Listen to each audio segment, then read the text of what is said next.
Today for spelling we are doing 4 easy sounds.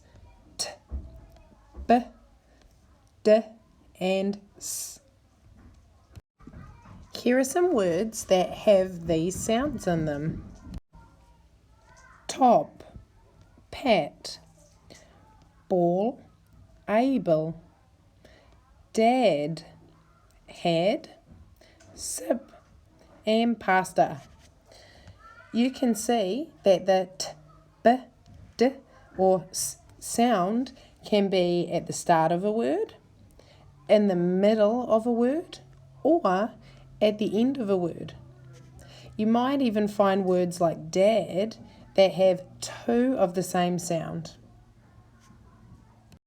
Today for your spelling activity, you'll be circling words that have the t, b, d or s sound in them. Remember to get your activity from the grey spelling activity box.